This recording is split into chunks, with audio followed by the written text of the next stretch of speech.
Catus Maximus here. This is a classic American-made Lufkin 25-foot carpenter's or builder's tape measure.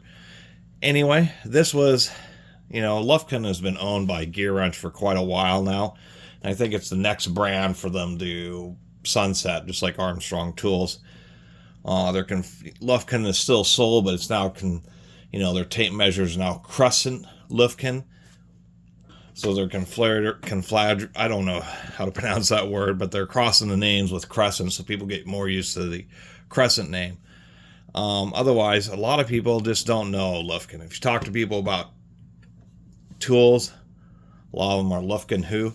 So Lufkin was just an old line manufacturer. And what I mean by old line is 1869 is when they're founded, mainly for lumber measurement in the timber industry, and then just expanded from there.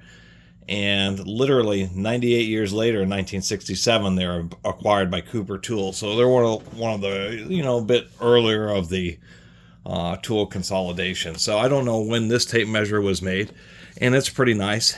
I would say that it is not quite the same, not quite as good as the Stanley Power Lock. The reason the Stanley Power Locks became such a standard is, one, better distribution. They were just simply in more stores than Lufkin products were.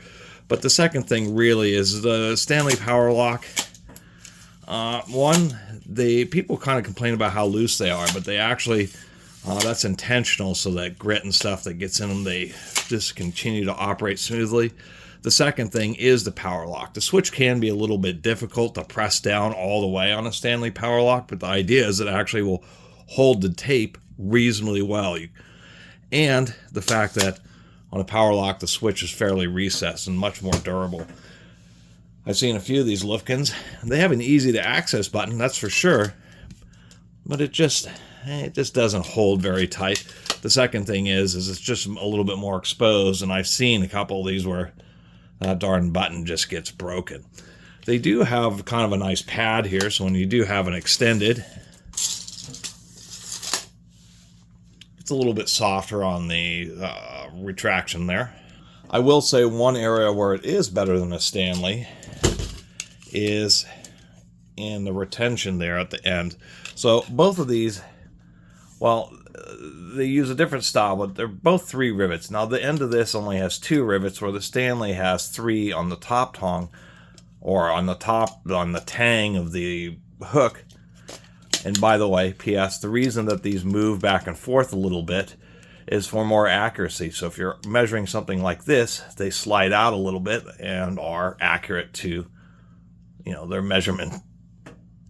But when you press against something, what they're doing is they're compensating for the thickness of this. So when you press against something, it pushes in and still gives you the same accurate measurement. But on the back of the Lufkin, this is what they do, is they add a secondary little piece of material there just to help reinforce it, and it's kind of sandwiched on the end of the tape. So that's the one aspect that is better, is that the hook is just a little bit better secured to the tape.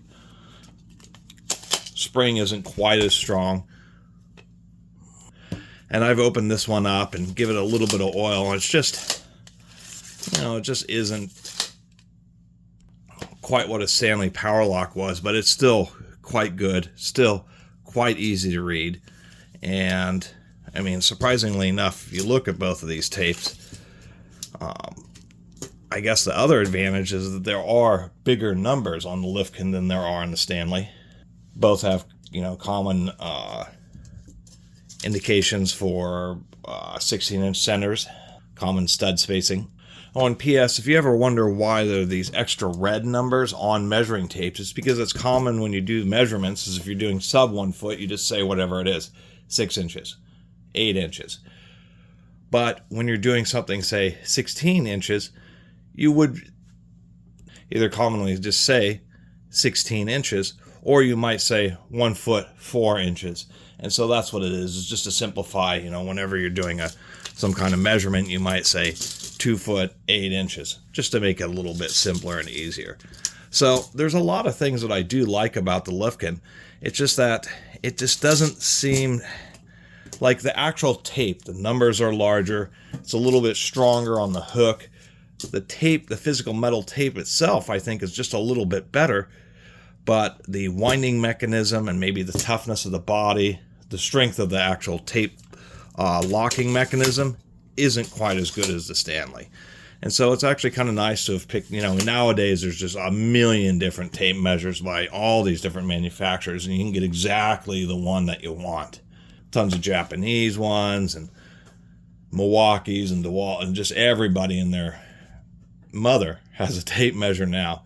But as far as more classic ones, I would have to say that the Lufkin was easily second best, but only in like true like commercial like use, where the Stanley just operates a little bit more consistently. But it was real close, and a lot of times I think the Lufkin once again is better. I mean, probably the optimal tape measure would be taking the Lufkin tape out of it and putting it into a Stanley power lock body and winding mechanism. Then you'd probably have the ultimate tape. So anyway, just wanted to make a little video about it. Don't run into these Lufkins. They did not sell a whole lot of these. I mean, I'll see 20 Stanley power locks before I run into, I mean, I've hardly ever run into just a standard Lufkin Carpenter's tape. So chose to use this as an opportunity to talk about it on my channel. Anyway, thanks for watching.